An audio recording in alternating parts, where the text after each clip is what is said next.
जगातील कोणताही VIP माणूस असू द्या, जेव्हा ॲम्ब्युलन्स येते त्याला रस्ता हा द्यावाच लागतो।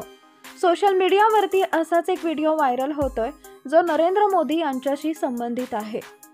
चॅनलवरती नवीन असाल तर MM मराठी न्यूजला जरूर सबस्क्राईब करा।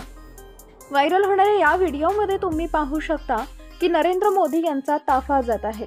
त्यानंतर मागून एक ॲम्ब्युलन्स येत आहे। जेव्हा एखादी VIP व्यक्ती येत असते त्यावेळेस त्यांच्या गाडीच्या आसपास कुणालाही येऊ दिलं जात नाही, परंतु ॲम्ब्युलन्स अशी एकमेव गाडी आहे की तिला कोणीही अडवू शकत नाही, मग ती कितीही व्यक्ती मोठी असू द्या।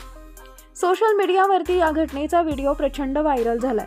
पंतप्रधान नरेंद्र मोदी यांनी वाराणसीमध्ये त्यांच्या रोड शो दरम्यान रुग्णवाहिकेला रस्ता देण्यासाठी त्यांचा ताफा थांबवला।